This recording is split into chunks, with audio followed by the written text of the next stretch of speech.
Simula pa noong 2015, ipinagdiriwang po natin tuwing Nobyembre ang Organic Agriculture Month. Kaugnay niyan, kasama po natin ngayong hapon ang isang nagmamay-ari ng isang farm dito sa lungsod ng Lucena. Ito pong farm na to ay ang Hardin ni Santa Veronica na matatagpuan sa Maharlika Highway sa Barangay Ibabang Dupay, Lucena City. At siya rin po ang Pangulo, tama po ba? Yes Kayo po. po ang Pangulo ng Lucena City Organic Farmers Association. Mga kaibigan, noong Roy Oliver Licardo. Magandang hapon, sir, at welcome po sa Radyo Pilipinas, Lucena. Magandang hapon din po sa iyo, Ma'am Mara. Ako po ay si Roy Licardo. Sa Facebook po, ako po si Friendly Neighborhood Farmer. Sir Roy, ikwento mo naman po sa amin briefly kung papaano at kailan po nagsimula itong Hardin ni Santa Veronica. Yung pangalang Hardin ni Santa Veronica, kaka-acquire ko lang noon. Kaya yun ko lang ginamit yung ngayon, 2023.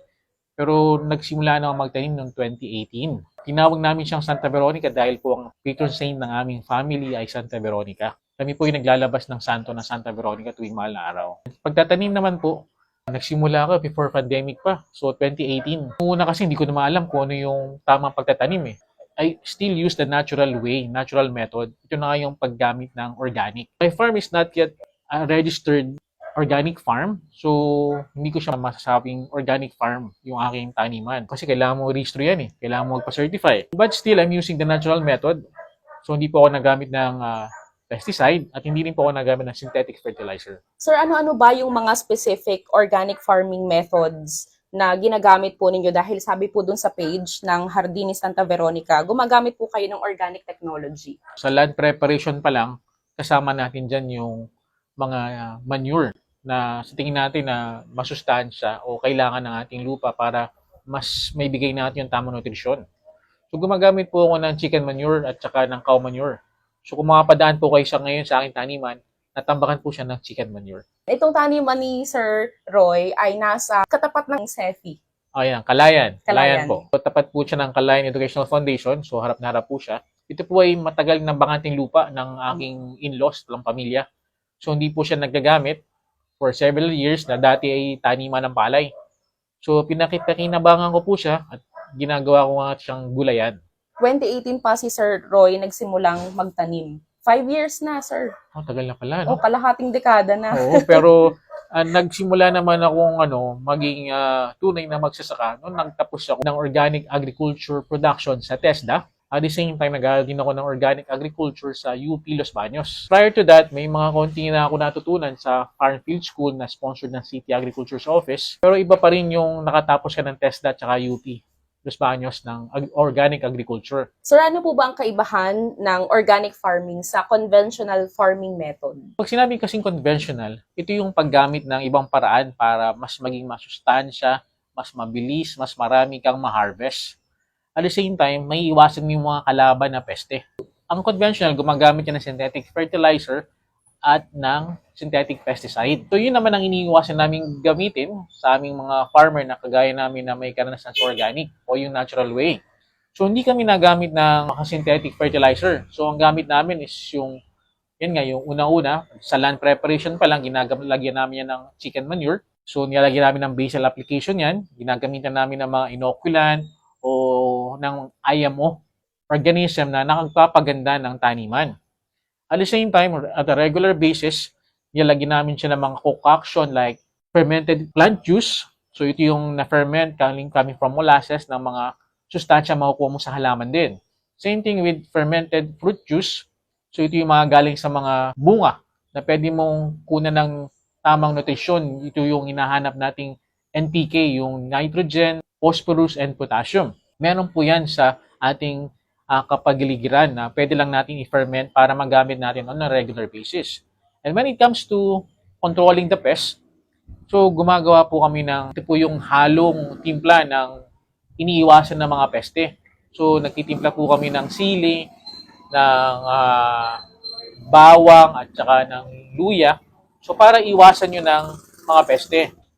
Other than that, gumagamit kami ng Mokosaco. Ito yung wood vinegar na ito naman ay nahihingi ko lang sa Office of the Provincial Agriculturist. On a regular basis, dapat talaga maintain mo yung taniman mo. Iwasan mo talaga yung mga peste.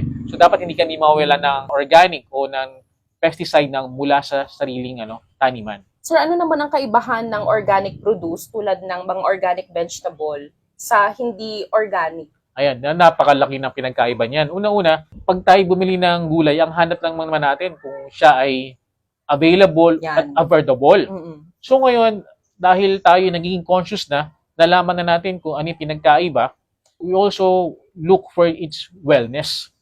So hindi lang siya healthy, dapat magagamit ng ating katawan at the same time, safe sa mga tao at sa taong kakain at sa taong nagtatrabaho na nag-aani, kagaya namin. Hindi lang siya affordable, hindi lang siya available, dapat sinusustain din natin yung ating environment, pinakangalagaan natin yung environment natin. Malaki po ang hisira ng paggamit ng synthetic fertilizer at ng synthetic pesticide. Kung iwasan po natin ng paggamit nun, mapapanatili po natin maganda at natural yung ating lupain. Ano po ba yung mga nakatanim at inaani po ninyo sa inyong farm? At kayo po ba ay nagpapatupad ng crop rotation? Yes, mahirap i-maintain yung taniman, lalo na organic. So, isa-isang ginagawa namin is crop rotation.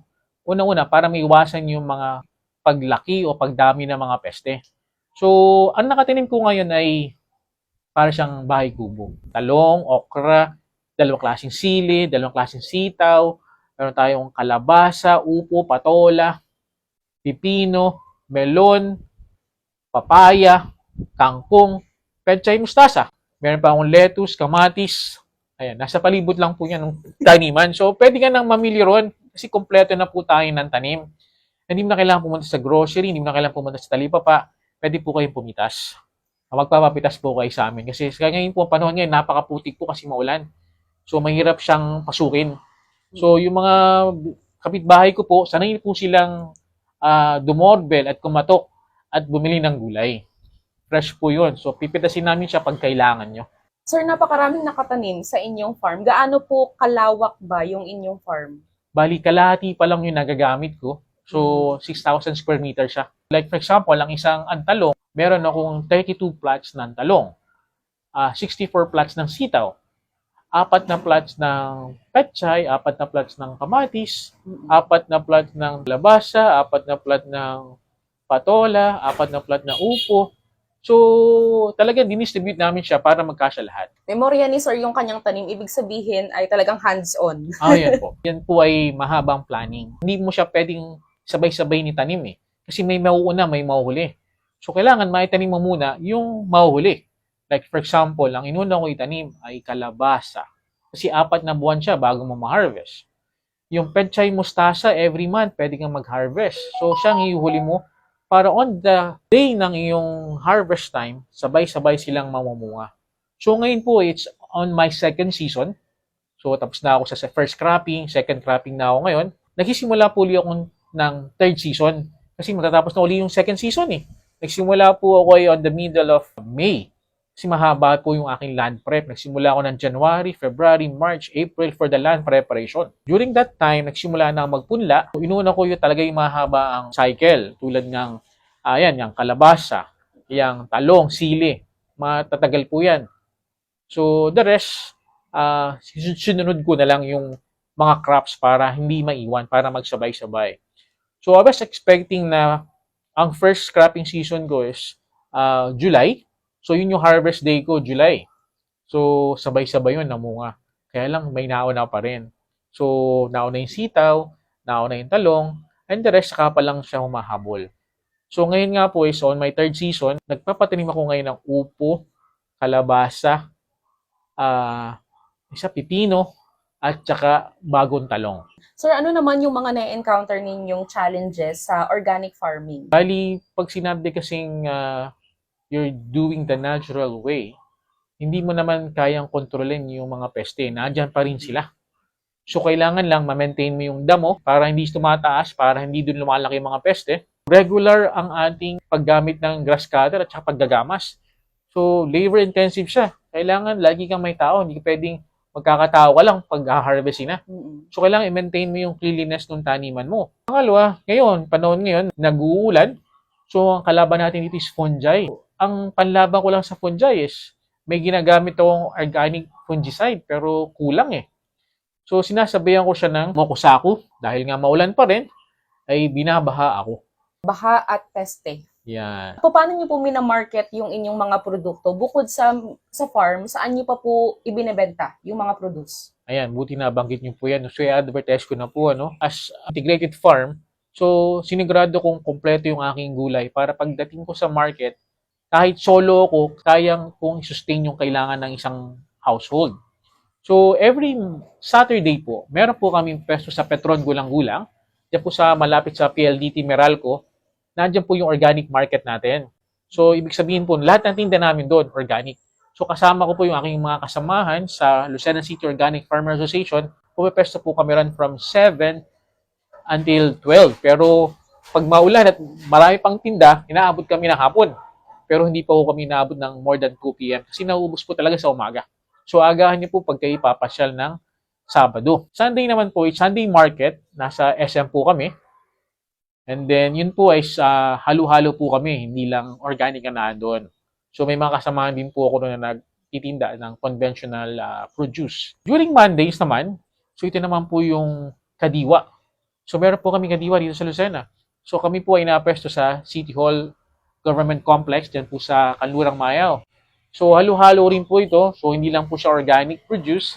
Nandiyan din po yung mga conventional crops, fruits and vegetables na galing po dito sa Lucena.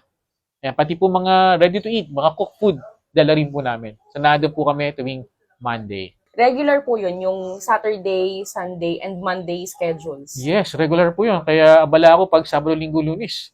Sir, ano naman ang masasabi ninyo sa demand o sa interest ng mga taga Lucena City sa organic produce? Okay, yan ang magandang katanungan eh. Maraming hindi nakakalam kung ano yung pinagkaiba ng organic sa conventional crops. So, unang-una, yung paggamit ng pesticide, hindi mo alam, kung hindi ko sigurado kung sino ang farmer na nagbalaki niyan, hindi mo pwedeng sabihin na ito ay organic. So, definitely, ginagamitan niya ng pesticide. Pag ikaw ay organic farmer, since wala siyang ginagamit na synthetic pesticide, pwede mo na siyang kainin kaagad. So, yan ang hinahanap ng mga ng isang grupo ng talagang health conscious. Hinahanap niyang mga yan kung ito ba ay organic, hindi mo to ginamitan ng pesticide. Sanayin po natin yung ating sarili na bumili ng hindi ginagamitan ng pesticide na produkto. So, mapapansin nyo naman po yun eh.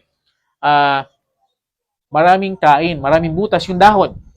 Yan. Hindi makinis yung bunga. Hindi makintab yung mga makikinis na bunga. Yan po ay organic.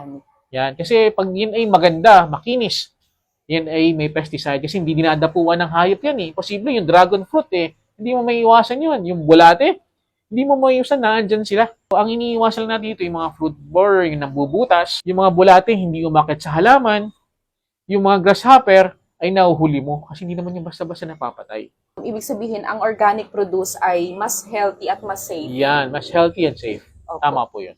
Sir Roy, ano po ang vision ninyo para sa Hardin ni Santa Veronica in the future? Yan, so ang vision ko is sana ma-register ko siya as ma-certify siya as organic farm.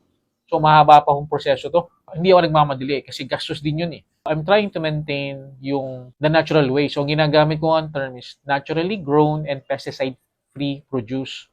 So pag nakita niyo na yung term na yun, at the same time nakita niyo yung farm, at the same time kilala niyo yung farmer, ako po mismo nagbebenta sa aking pwesto sa Petron, sa SM at saka sa Kadiwa. So wala pa akong taguhan pa nagbebenta, ako lang po mismo. Dapat po kilala nyo yung nagtatanim at kilala nyo kung saan galing yung farm pag po kayo bibili ng organic. Hindi nyo na po kailangan lumayo. Dito po sa Lucena, nandito lang po ako sa may Ibabang Dupay, katapat ng Kalayan. So doorbell po kayo past 6 a.m. kasi may mga na-doorbell doon, 5:30 pa lang, bibili lang gulay. Para po ako sa Disari Store, sa halagang 20 pesos, bibili ng kalating isang guwit na okra, isang guwit na talong. Ganun po yung aming sistema sa farm. Para nga siyang sari-sari store. So, kompleto yung gulay natin. Kaya kahit 20 pesos may mabibili ka. Mga kaibigan, si Ginoong Roy Oliver Licardo ng Hardin ni Santa Veronica at siya rin po ang Pangulo ng Lucena City Organic Farmers Association. At ako po si Mara Grisula ng Radyo Pilipinas.